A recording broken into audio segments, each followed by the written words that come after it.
राधे राधे भक्तों, जय श्री कृष्णा, जय श्री राधे। ठाकुर जी की जय हो। वैशाख का पवित्र महीना चल रहा है। इस पवित्र महीने में थोड़ा सा भी पुण्य हमें अधिक फल देने वाला होता है। इस पवित्र महीने में नियम से स्नान और तुलसी की पूजा भक्तों के जीवन को खुशियों से भर देती है। आज इस वीडियो में आप वैशाख मास में सींचने वाले तुलसी माता की कहानी सुनाऊंगी।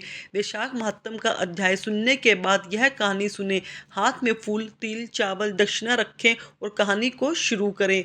प्रेम भाव से सुने। तुलसी माता की जय। वैशाख के ठाकुर की जय। बहुत पुरानी बात है। एक गांव में एक परिवार रहता था। उस परिवार में माँ, बेटा और बहू थे। बहू बहुत ही सीधी साधी और शांत स्वभाव की थी। उसी की दूसरी तरफ एक सास बड़ी झगड़ालू और घमंडी थी।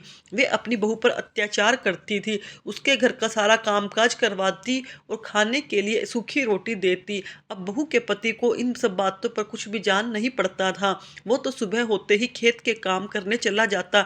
बहू सास के कहे अनुसार घर के काम करने लग जाती। एक दिन बहू ने देखा पड़ोसन नया मटका लाई है।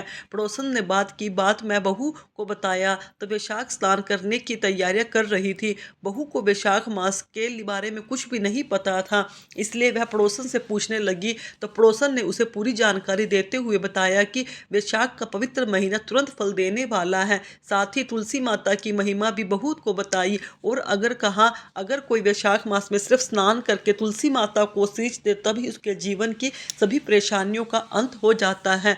अब बहू अपनी सास के व्यवहार से बहुत दुखी थी। उसने सोचा कि तुलसी माता की पूजा के प्रताप से मेरे जीवन के कुछ दिन ठीक हो जाएंगे। अब यही सोचकर बहू ने अपने मन में तुलसी माता की पूजा और वैशाख स्नान करने का निर्णय लिया। शाम को तुलसी और वैशाख मास की महिमा अपनी सास को बताई। सास बोली कि कोई ज़रूरत नहीं है, कोई नियम वियम लेने की आवश्यकता नहीं है, बस घर का काम करो, यही तुम्हारे लिए पूजा पाठ है।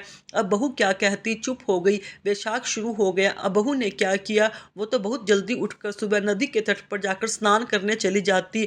वही एक घड़े में पानी भरती और तुलसी माता के पौधे को सींच देती और वहीं बैठकर तुलसी माता की कहानी सुन लेती। अब बहू ने यह नियम ले लिया था, सास के जागने से पहले ही वापस घर आ जाती थी। अब ये रोज का सिलसिला था। किसी तरह 15 दिन बीते। एक दिन सास सुबह जल्दी उठ गई। उसने देखा घर में बहू है ही नहीं। उसने कुछ गड़बड़ लगी। अगले दिन भी सास जल्दी उठी तो उसे उस दिन भी बहू घर पर नहीं दिखी। सास समझ गई कि जरूर यह वैशाख स्नान करने जा रही होगी, तुलसी सींच रही होगी। अब सास सोचने लगी कि अगर मैं इसको मुंह से बोलूंगी तो घर में बेकार लड़ाई झगड़ा होगा। अब उसने सोचा कि क्या करूं, बहू का नितनेम कैसे छुड़ाया जाए। अगले दिन सास ने उसका मटका बदल दिया। पक्के मटके की जगह कच्चे मिट्टी का घड़ा रख दिया। सुबह अंधेरे में ही बहू कच्ची मिट्टी का मटका लेकर नदी पर चली गई। बहू ने स्नान किया, फिर उसने मटके में जल भरने के लिए जैसे ही मटका नदी में डुबोया, मटका गल गया और सारी मिट्टी बह गई। अब बहू यह देखकर रोने लगी। वो तुलसी माता के पास जाकर रोने लगी और रोते रोते बोली, हे तुलसी माता, आज मेरा नियम टूट गया, मुझे क्षमा कर दीजिए। तुलसी माता उसके सामने साक्षात रूप में प्रकट हुई और बोली, आज तुमने जल के स्थान पर अपने आंसुओं से मुझे सींचा है, तुम्हारा नियम पूरा हुआ। बहू ने कहा, माता, मैं कल जल लेकर कैसे आऊंगी? अगर मेरी सास को यह पता चल गया कि मैंने मटका नदी में बहा दिया है तो वह मुझे बहुत गुस्सा होगी। तुलसी माता ने उसे एक मटका दिया, जिसे लेकर वो खुशी खुशी घर आ गई। सास ने देखा तो वो मटका सोने का था। अब सास के पूछने पर बहू ने सारी बात सच सच बता दी।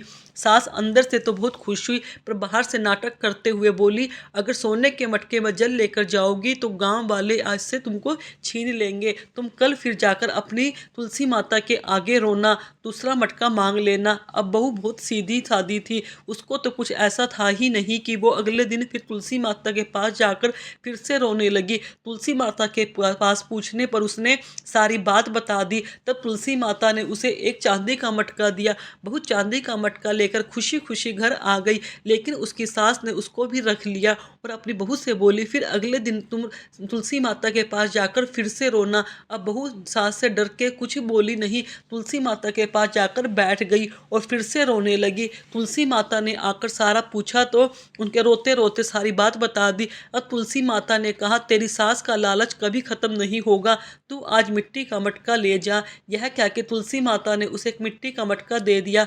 जब बहू घर गई तो उसकी सास बहुत गुस्सा होने लगी और कहने लगी, तुम्हारी तुलसी माता के पास क्या सिर्फ इतना ही धन है?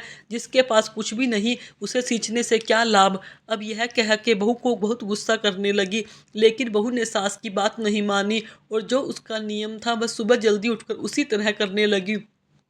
पूरे महीने सास से छुपकर नदी का स्नान करती और तुलसी माता को सींचती रही। महीना समाप्त होने पर एक दिन सास छुपाए हुए अपने मटके दोनों मटकों देखने लगी तो उसने देखा कि दोनों मटके कच्ची मिट्टी के बन गए। अब यह देखकर तो सास का गुस्सा सातवें आसमान पर पहुंच गया। वो बहू को बहुत बुरा भला कहने लगी। तभी साक्षात तुलसी माता उनके घर में प्रकट हुई और वो सास को बोलने लगी, तुमने लालच और घमंड में बहुत पाप किए हैं, इसलिए सिर्फ तुम्हारे छूने की वजह से मटके मिट्टी के बन गए। जैसे भोगोगी वैसा काटोगी। तुलसी माता के प्रताप और कृपा से सास की आंखें खुल गई। वो बहुत रोई और तुलसी माता से क्षमा याचना करने लगी। तुलसी माता ने क्षमा कर दिया और खुश रहने का आशीर्वाद भी दिया। तुलसी माता की कृपा से तीनों घड़े खुद सोने के हो गए। अब सास बहू मिलकर हर रोज तुलसी माता का नित्यनेम पूजन करने लगी। तुलसी माता की कृपा से उनका घर अन्न धन से भर गया। तुलसी माता अपने सभी भक्तों पर अपनी कृपा बनाए रखना। कहानी अधूरी हो तो पूरा करना और मान बनाए रखना। प्रेम से बोलो तुलसी माता की जय। वैशाख के ठाकुर की जय। जय लक्ष्मी नारायण की जय। भक्तों, यह थी आज तुलसी माता की कथा। धन्यवाद भक्तों।